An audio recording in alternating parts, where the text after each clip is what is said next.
Cowboys Pregame Live is brought to you by AT&T, official sponsor of the Dallas Cowboys, and by SWBC Mortgage. Join the more than 120,000 customers that we've helped to find their happier way home. Visit swbcmortgage.com to find a pro today. The clock is ticking on the 2024 NFL regular season. We are now in week 15. It is the final month of the year as the Cowboys travel to the East Coast. A noon kickoff with the Carolina Panthers on the docket as we welcome you in to Cowboys Pregame Live, presented by WinStar World Casino and Resort. Here from the Star in Frisco and the Globe Life Studios. We've got Barry Church, Isaiah Stanback. I'm Kyle Yeoman, soon to be joined by Nick Eatman and Nicole Hutchison. Tommy Yarish joining the show later with Stephen Jones as well. Plenty to look forward to. Glad you're with us, but this is a Cowboys team that's going to have to rally after a tough loss last week to the Cincinnati Bengals. Playoff hopes hanging on by a thread. A less than 1% chance thread as they enter the final month of the regular season. Barry, how do you continue on and, as the Panthers like to say, keep on pounding? Well, to be honest with you, Kyle, I think this team has to have that same mentality that they had last week. I mean, they fought extremely hard as a team overall against a talented Bengals team. And if it wasn't for a special teams blunder, this team could have walked away with a W. So I love the mentality of this team these past couple of games. They have to have that same mentality going against this Carolina Panthers team, because even though the record doesn't show it, Carolina has been playing really good football these past couple of weeks. So they're going to have that mentality going into this, but they got to keep that fight alive. You got to keep the fight alive. And the good thing is, as good as we look up here with these suits on, they were all made by little threads that are all put together. So they got to continue to put these things together and go out there and take care of their assignments. Go out there. You have a job to do. You have a name to represent on the back of your jersey. You have a star to represent on your helmet. Go out there, take care of business. But it's not going to be easy, as Barry said. This is an ascending Carolina Panthers team that has been playing really good ball. Their last 3 losses all come against all playoff teams. Matter of fact, one of them was a defending champion. One of them is probably one of the favorites in the NFC. And then another competitive team in Tampa Bay. And they only lost by 1 possession. So you better bring your A game. Otherwise, you'll get punched in the mouth. Just to continue with your metaphor, not all thread counts are the same. Some thread counts are like Barry Church. This is true. Other ones are like Kyle Yeoman. That's a what can part I say? of it. This is true. Now, with all that being said, the Cowboys are missing a couple key threads in this game. Let's hit the most recent breaking news. Trayvon Diggs out for the season. This was reported on Friday. Things just continue to snowball for the Cowboys. They lose 2 starters on the defensive side of the ball. How big is it to miss Trayvon Diggs? Just 1 game, Barry Church, back from having all 3 of your starting corners available for the first time yet last week. Yeah, this is a huge loss, and you hate to see it because, like you just mentioned, last week was the first time in a long time where you had all 3 bona fide corners there, and they did a good job outside of Jamar Chase on shutting down Joe Burrow and that high explosive offense out there. But you hate to see this for a secondary that was trying to gel as a unit. Bland coming back, Lewis out there. You had Diggs being able to shut people down on the outside, but losing another key starter, another all-pro type talent out there has got to hurt this defense overall. Yeah, it hurts the defense overall, but this is what happens when you have the season that you're having. Guys, this might have probably most likely was an injury that he probably could have continued to play through, but once you realize that your season is pretty much in the out of your grasp, you start looking at your main players and saying, is it worth it? So, obviously Trayvon's given his all this year, but obviously it just hasn't panned out to be enough. Now you got to start looking towards the future and making sure that your guys are secured. Yeah. And that's the thing, is there's a lot of those elements playing into factor. Now, not necessarily the case for DeMarvion Overshown. No. Overshown suffering a torn MCL, ACL, and PCL. They call that the trifecta in the right knee. An unfortunate ending to his otherwise phenomenal season as you take a look at his season stats and where he ranks among the team. Mike McCarthy mentioned earlier in the week just how much DeMarvion Overshown is going to be missed by this team. We'll hear from Mike in a moment. But, Barry, when you look at what he brought to the table defensively, how much are they missing his presence on that side? Oh, to me, he was the second best player on this defense. And that's when you had a healthy Micah Parsons out there. And to me, you hate to see that happen to such a young player, man, who was getting better and better as the weeks were going on. Not only on the football field, but his confidence was growing off the football field as well, becoming a leader of this defense overall. But I know the man that he is and the guy that he is, he's going to attack this rehab going forward, and he's going to come back better than ever. But when you lose a talent like that, it's extremely hard to come back from, because this guy not only was great on the football field as far as tackling and sideline to sideline, but he brought that energy to this defense. He brought that energy and that swag to this defense, so he'll be sorely missed. Let's hear from Mike McCarthy and what he had to say. Yeah, definitely. DeMarvin's getting ready to have a big surgery in front of him. It was a significant knee injury, and definitely, I mean, you could feel it on the sidelines, and just being on the field, part of the exam, I knew it was serious. But obviously his physical and football talent speaks for itself. He's just such a bright light. I mean, he's got a great infectious personality. Tough young man, and we're definitely going to miss him. But he's got a long road. He's got a long road of rehab in front of him. So he'll obviously be loved and supported every step of the way. And Mike McCarthy, of course, disappointed to hear that news about DeMarvion Overshown. They're going to need a guy like Marist Liufau to step up in a big way as a rookie at the second level, wearing number 35, which just so happened to be Overshown's number last year when he suffered a torn ACL in the other knee. When we come back on Cowboys Pregame Live, we go out to Bank of America Stadium. We're going to talk about Rico Dowdle. Could he be in store for his third straight 100-yard game? Because we got a chance to catch up with Nick Eatman of DallasCowboys.com. He's on the sidelines in Charlotte. More Pregame Live coming up right after this.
This segment is brought to you by Ashley, the official furniture store of the Dallas Cowboys. Pregame Live leading into kickoff between the Dallas Cowboys and the Carolina Panthers. Let's go out to Bank of America Stadium in Charlotte, North Carolina, where Nick Eatman joins us now. Nick, first off, thanks for braving the cold here. What's the weather like out there in Carolina? And I heard there's a chance of rain that could possibly be looming as well.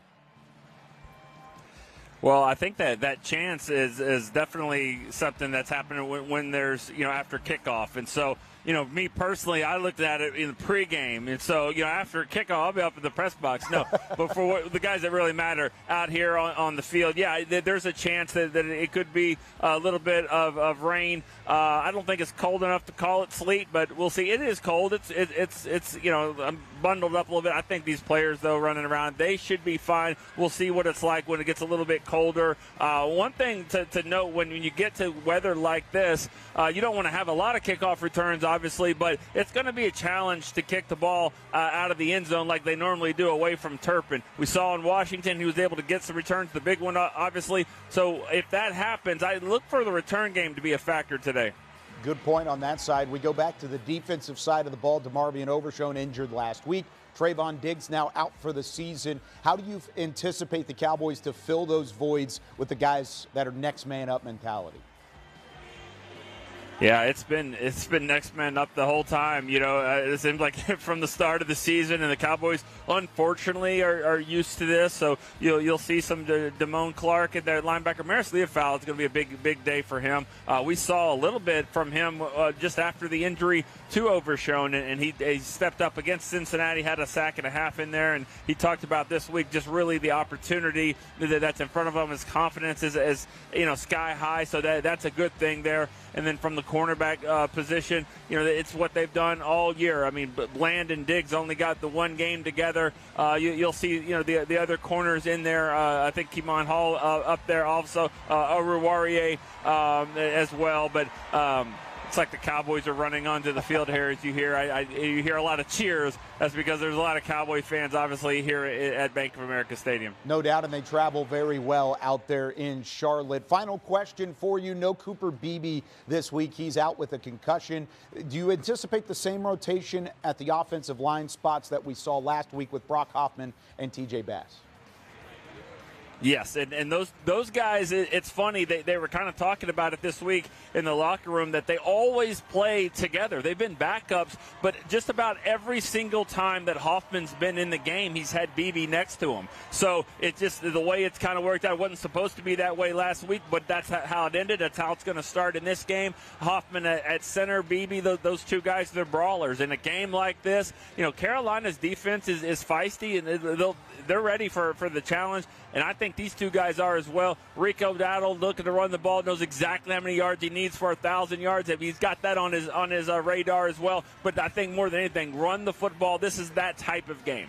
Thanks so much, Nick. Appreciate you as always, and we'll catch you again next week. Nick Eatman live on the sidelines at Bank of America Stadium. And as we talk about this inactive list, there's a lot going on whenever it comes to guys moving through this roster as a whole, guys. I mean, it's been tough, and you look at these names: Cooper Beebe, DeMarvion Overshone, obviously not there. Zach Martin's out for the year. Trayvon Diggs is on the list, but he's out for the year as well. Wanye Thomas in the same boat. It has been a tough year. But even through all of that, there is a bright spot, and it's what Nick Eatman just mentioned. It's the run game. Yeah. Rico Dowdle and company has been finding their rhythm. Isaiah, I'll start with you. How important has Rico Dowdle been to try and find some rhythm over these last few weeks? Rico's been solid. Rico's been the same player since training camp. Yeah. The thing is that the world's just now finding out because they're giving him more opportunities. This is a man that once you give him the ball 20 times a game, you know exactly what you're going to get. You're going to get a 100-yard production running back with a touchdown. So if they continue to find ways to get him the ball, get it to him early, let him get in his groove, this offensive line will continue to cook regardless of the musical chairs that they're playing, and you can have some form of consistency in your offense. Yeah, well, he's shown the ability that, when he can get consistent carries, when he can get the ball consistently throughout the game, he's shown the ability to ball. And like you said, Isaiah, I got to give credit to this offensive line, this makeshift offensive line, if you talk about that way. With all these injuries going, they're starting to play as a unit, and they're starting to create these big rushing lanes for Rico Dowdle. He just had to get the opportunity, and once he's had that opportunity, he was able to seize it, and we've seen it these past couple weeks. 100 yards for the first time 2 weeks ago in that win on Thanksgiving against the New York Giants. Then he had 134 yards, a career high last week against Cincinnati. What does he have in store today against the Carolina Panthers run defense, which has not been good? Dead last in terms of rushing yards per game allowed, even worse than the Cowboys run defense at times throughout the year, which is significant to keep in mind for those that have been following the Cowboys. But they're also dead last in third down efficiency, and then overall yards per game has not been good either.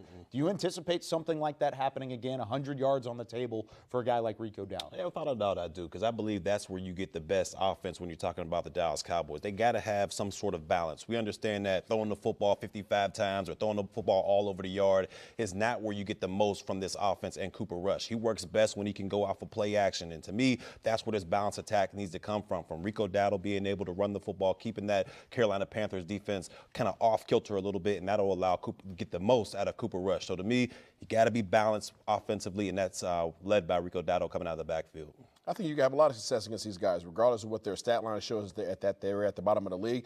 But when you go back and look at the film, you have to do it from 11 personnel, and it's going to be hard for the Dallas Cowboys because they had this resurgence of this tight end group, and you're going to want more than one tight end on the field at a time. If you have 11 personnel, you have 3 receivers and 1 tight end, so you have to make a decision who you want out there. Obviously, we're going to assume it's Jake Ferguson, but when you go into a restricted sets with multiple tight ends, that's when it gets convoluted, and that's when the Carolina Panthers actually show up pretty well in the run defense category. That's a huge key, and we're going to see if they employ one of those different strategies early in this game. It may even be the opening drive. We're going to get a good feel of how that would work out. Now, when we come back, Cowboys pregame live here from the Star in Frisco. What milestone could CD Lamb be in store for today as they take on the Panthers on the road?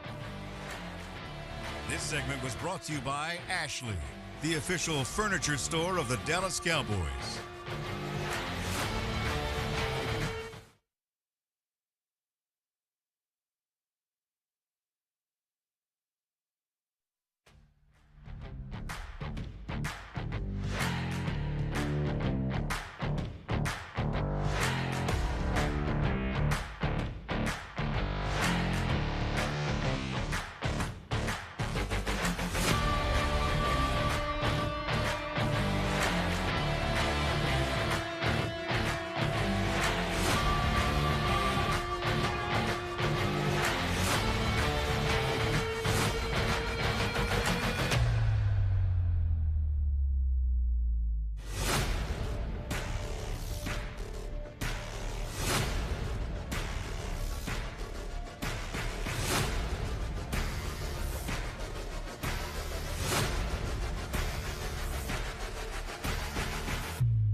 Closed captioning is brought to you by the Texas Lottery.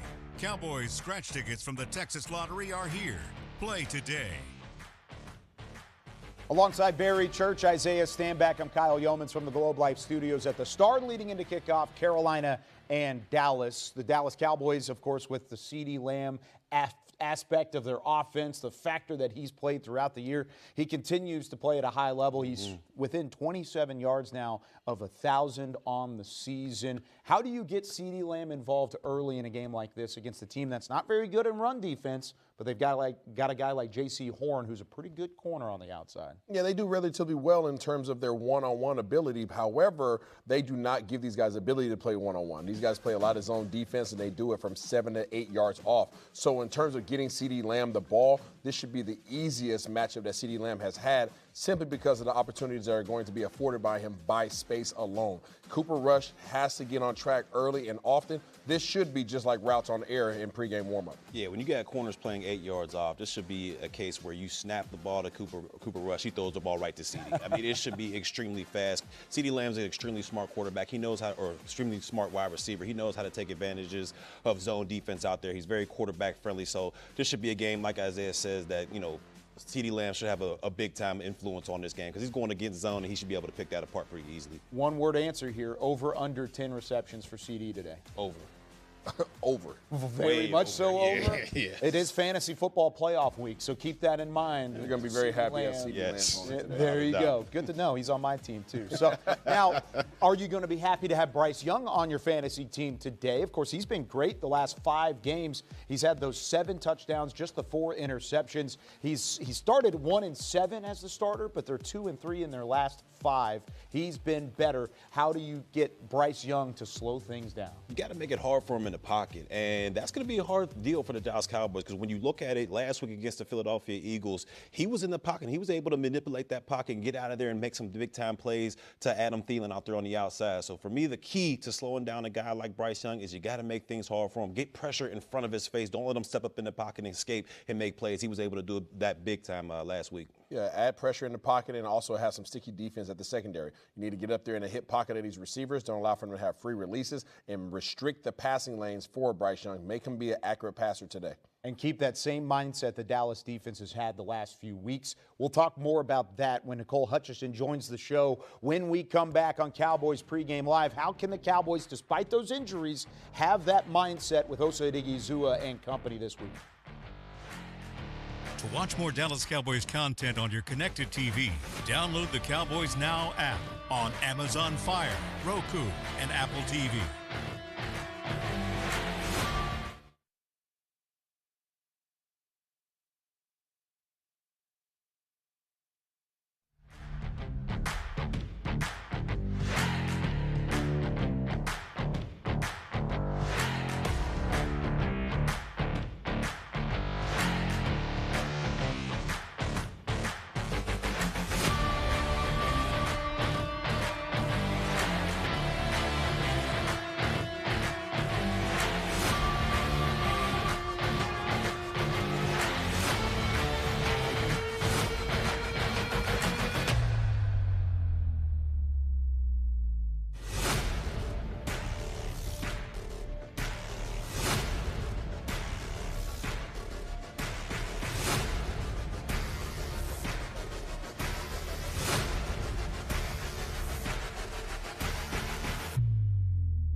The countdown to kickoff continues here at the Star and also in the Carolinas because the Cowboys are continuing and getting ready to take on the Carolina Panthers here in Week 15. But you talk about the defense that has improved so much with Osa Odighizuwa and Mazi Smith in terms of stopping the run. Well, that's also been a key component because they've been able to pass rush and have success in doing so. But without DeMarvion Overshown, that's a huge hit to this defense. And I caught up with Osa Odighizuwa about what kind of an impact that has on this defense.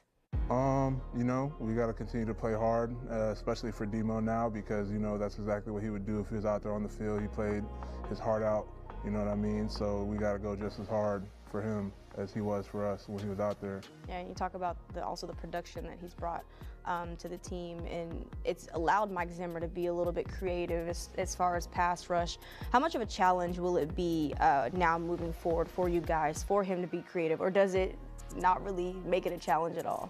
It's definitely still it's a challenge to not have your playmakers out there. You know what I mean? Like Demo's presence was definitely felt in every down of the game, so it's definitely going to be challenging not having him out there, not having such a you know what I mean, such an explosive playmaker on our field with us. But your motto's always been, all we have is all we need. That's something that you spoke to us about on Cowboys Hour, I remember. So how much have you just kind of instilled that in this team moving forward as you get ready for the rest of the season? That's just part of the game. Yeah. You know what I mean? Like we love Demo.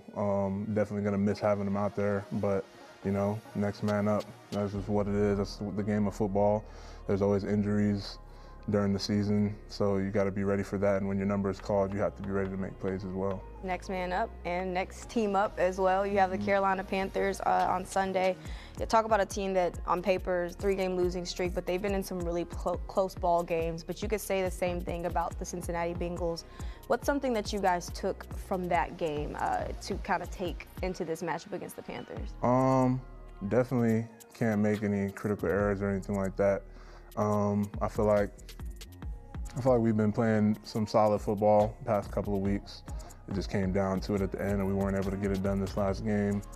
But, you know, just look at that, make sure we make the proper corrections. The Panthers are definitely a good football team. They've been looking really good the past couple of weeks as well. They've been playing solid ball, coming down to some very close games. So just knowing the challenge that we have ahead and just making sure we're ready for that.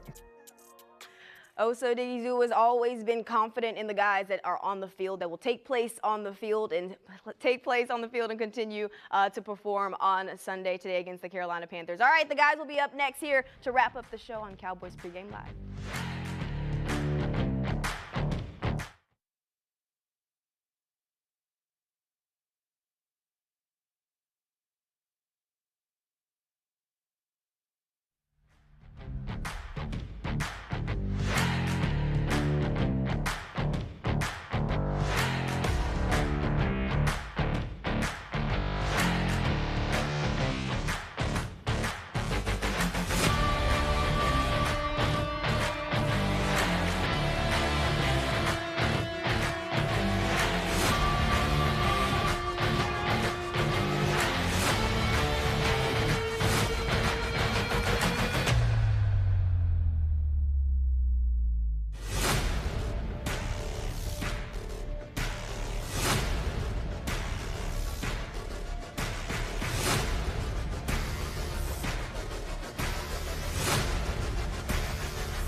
Cowboys Pregame Live was brought to you by AT&T, official sponsor of the Dallas Cowboys, and by SWBC Mortgage. Join the more than 120,000 customers that we've helped to find their happier way home. Visit swbcmortgage.com to find a pro today. Take a look at the NFL team sack leaders and where these teams rank as a whole over the last 3 weeks. The Cowboys and the Panthers have both done their job in terms of pass rush. They're going to try and employ that, putting some pressure on Cooper Rush and Bryce Young today. Noon kickoff on Fox. Stick around. We've got more coming on the internet side of things as we lead you into the matchup between the Panthers and the Cowboys. For Barry Church, for Isaiah Stanback, I'm Kyle Yeomans. We'll see you on the internet side of things. Thanks for watching on TXA 21.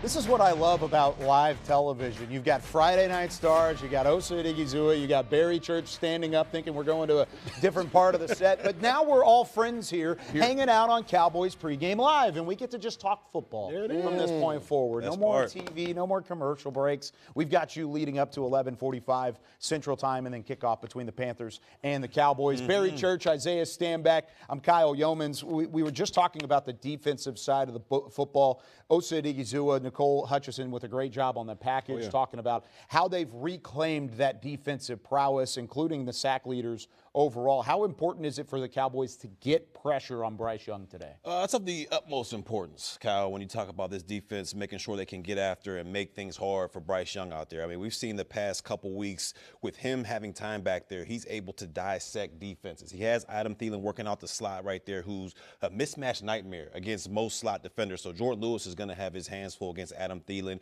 You see his young receivers on the outside. Leggett, I believe his name is. He had a big drop last week, but other than that, he's been playing well. well out there on the outside. So they have got to make things hard for Bryce Young out there, because if you just let him have time back there, he can be cool, calm, and collected. And he's starting to remind us about how good he was in Alabama and what made him the first overall pick. So they've got to make things hard for Bryce Young out there this afternoon. A lot of the big plays that comes on the heels of the Carolina Panthers comes because of the fact that these guys have time to allow their plays to develop. These guys, David Canales, the head coach for the Carolina Panthers, is one heck of an offensive mind. That's the reason why he got the job, in case those that did not know. And a lot of the moves that they do offensively are double moves. They do a lot of out and ups. They do a lot of slanting goals. They do a lot of post corners. They do a lot of things that make you think I'm running one route, and if I have the time, right, to sit back there and let it develop, I can get behind your defensive coverage. So to Barry's point, those guys have to get home, because if you don't get home and don't make him uncomfortable, and you're going to be in for a long day, because these young receivers, it doesn't really matter who you are, what your abilities are as a personnel, the system is going to allow for you to be open. And that's what you don't want if you're a Dallas Cowboys defender. It's going to be tough to continue that same type of mentality against this defense, especially without Trayvon Diggs in the secondary. There's a lot missing for the Cowboys. No DeMarvion Overshown, no Trayvon Diggs. Those are two guys that would have played a huge role in slowing down a system like that, just because of their versatility on the defensive side of the football. Let's go back out to Charlotte, North Carolina. On the sidelines, our very own Tommy Yarish goes one-on-one with Cowboys COO Stephen Jones. All right, thanks, Kyle. I'm here with Cowboys Executive Vice President Stephen Jones. Stephen, thanks for making some time. Obviously, the big news coming into today, the unfortunate news about Trayvon Diggs. What can you tell us about him? What's the latest? Well, unfortunately, he had an incident in the game, and hats off to him for playing through it. I don't think he made it any worse, but, he's been battling some knee issues, but, it's a cartilage issue that finally came loose on him, and unfortunately, we are going to have to do surgery on that, and, it's going to take a little bit of time for him to get back. You're looking at probably 8 months. But anyway, he'll get in there, and just like, any of our other guys, go through the rehab and be ready to go. Unfortunately, that's been such a major part of this season, has been injuries. And as you come into this game with a lot of banged up players, what does it mean to you, and what does it mean to this team to continue to keep on being positive and continue to try and stack up wins, especially when they go on the road? Well, it's everything. Mike's doing a great job with this team, keeping them motivated. They're competing their asses off. I thought they, did a great job against Cincinnati. It's just unfortunate there at the end. We had the miscue, but it's real important for these next man ups, for these young guys to step up, play, and do a great job for us. They're not only playing for this year, but they're playing for their future, and got a lot of young guys on this team. So, we want to see them go out here and play well. We're playing a team today that's done nothing but get better over the last month or two, and so we'll have our hands full out here, but I know Mike will have our guys ready to go out there and compete. So 4-2 on the road. If you want to get to 5-2, who do you think is going to have a big game today? Well, I think it's got to be all the way around. Let's start with the defense. I think our guys are really getting their hands around what Coach Zimmer wants out of them with the defensive side of the ball. Mike gives quarterbacks fits with all his different looks, and especially young guys. And certainly they've got an up-and-coming young guy here in Carolina, but the defense needs to step up. And then obviously, I think we need to continue to do a great job running the football like we have the last 3 games. And that'll be a big key for us, is for Rico to come out here and do a great job running it. And then when we do throw it, I know Cooper knows to get the ball out, and need guys, especially our number 1 guys like CD and our tight end group, to step up as well. Rico's given so much credit to his offensive line for his kind of emergence in these last couple of games. When you think about the movement that you've had up front there, how impressed are you by the fact that you've got 10 different starting lineups this season up front, and Rico Dowdle's able to have back-to-back 100-yard games? Yeah, I mean, that just speaks to, and starting at the top with Coach McCarthy, really keeping our guys dialed in and focused. And then Coach Solari's done a good job with the different combinations. And as I mentioned to you earlier, just guys stepping up and taking advantage. A Hoffman, a T.J. Bass, Chuma stepping up when Guyton's struggling with injury. All the guys have played their part, and, they seem to be getting better and better. So, as I said, it'll be real important for us to run the ball today. Stephen Jones here with us. Thanks so much for making some time. Back to the much warmer Kyle Yeomans. We are a little bit warmer in studio. It's a little bit better along the way than the 40 degrees and the rain that they're dealing with out in Charlotte, North Carolina. Barry Church, Isaiah Stanback. I'm Kyle Yeomans. You heard there from Steven. Whenever the injuries happen the way that they have, you've got to step up and have guys step up in a big way. Well, there's two guys that are either stepping up in a big way or back in the fold. We'll start on the back in the fold side of things. Marist Liufau, who has seen significant experience in his rookie year, these snaps accumulating along the way. Without DeMarvion Overshown, they need Marist Liufau to step up in that linebacking core. What type of role do you anticipate? I believe he'll be that energy guy.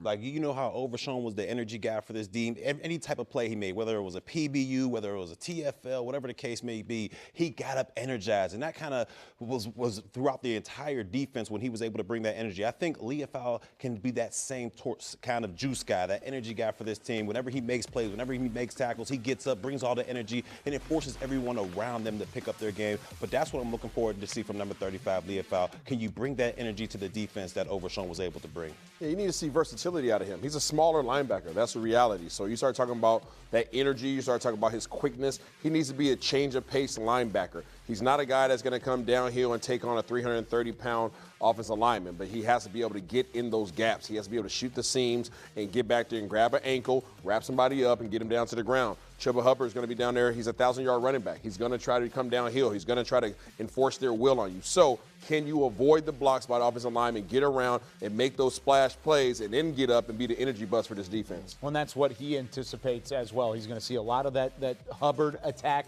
a lot of the guys on the outside of crossers and the levels that you anticipate to see from Dave Canales' system offensively as well. Here's what Marist Liufau said about the challenge at hand. Obviously, we're devastated for Demo, and I was praying for him. But I know all I could think of when I was out there was for Demo, just being able to compete. Just knowing it was hard knowing that he was out, but I know I got to step up and I do what I got to do. First career sack for you. How good did that feel, and how does that help build your confidence going forward now that you're going to be in a bigger role? Right. It felt amazing. Just to get that opportunity and that sack in that time of the game, if I didn't know how to react. I got called out for my celebration. It was pretty weak, but I told them I didn't know what to do, so I was just happy. So Marist Liufau knows that he's going to have to step up in a big way. The Cowboys are going to need Brandon Cooks to do so on the offensive side of the football as well. 2 games back.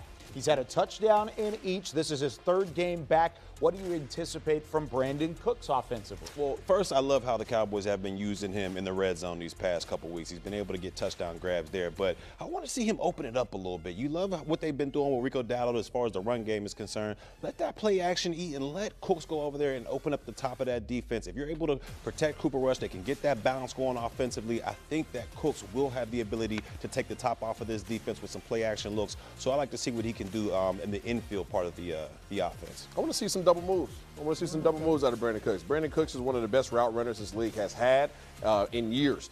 He's quick. He's in and out of his breaks. That's one of the things that's beneficial to him and his personnel. A lot of people have spoken negatively about his ability to have separation this year. I disagree. I think that separation issue came on the heels of the fact that their ball wasn't being released on time. And when he comes out of his break, if the ball's not there, now the defender closes the gap.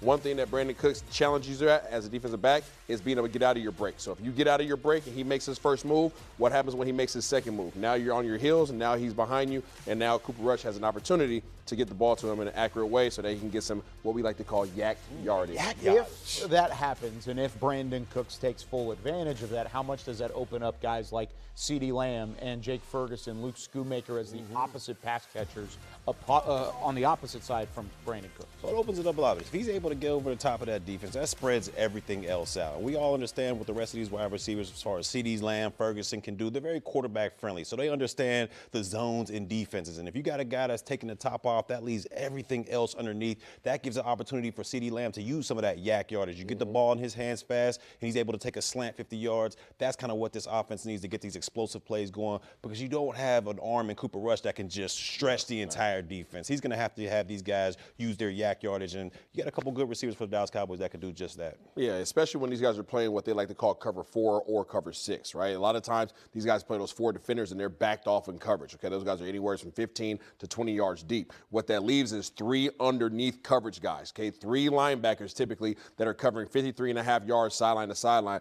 That's a lot of room for a tight end to work. So in terms of Brandon Cooks being able to keep that secondary honest and keeping them back off the line of scrimmage, now all of a sudden Jake Ferguson has the entirety of the field to work. Before we get to call your shot, I do have a question about that because you look at the film and you adjust week to week in the NFL.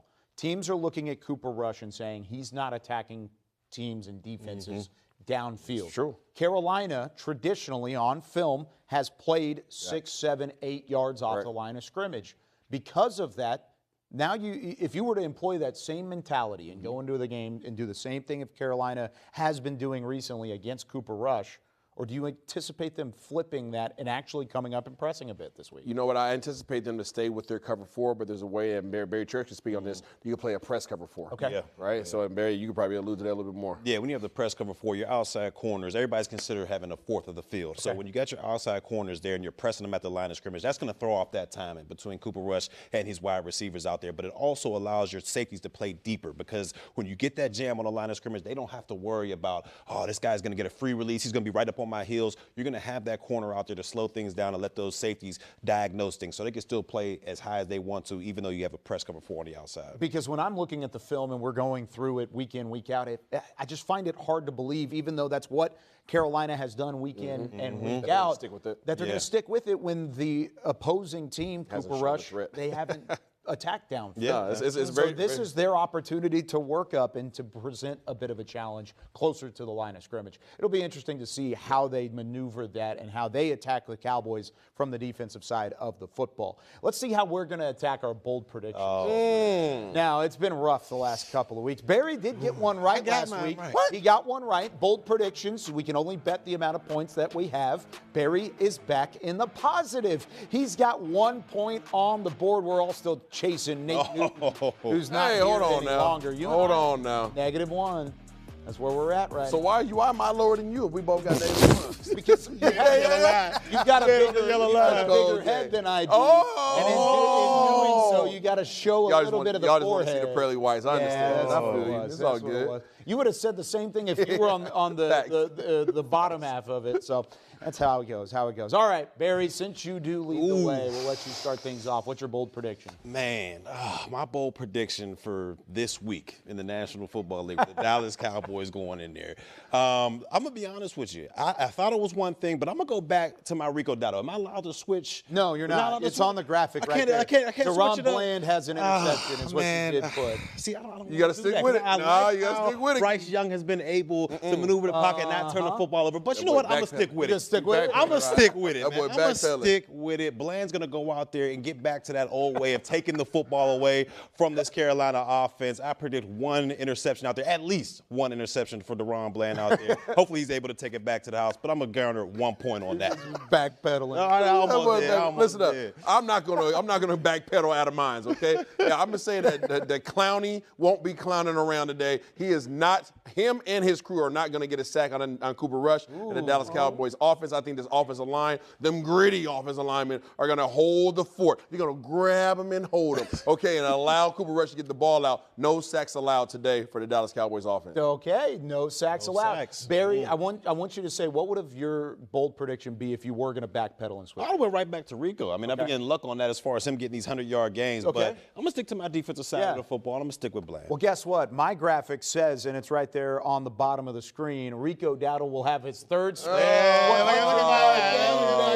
So I'm going to stick with Rico Dowdle, and he's going to have 100 yards against this Carolina defense. He'd become the first running back since Ezekiel Elliott in 2019 to have 3 straight 100-yard games after having 47 career games without 100 yards rushing. He's going to go back to back to back and get it done against Carolina today. That was fun, guys. I love it, man. Cowboys pregame live. You backpacked. I did. That's what I tapped back into it. If I knew,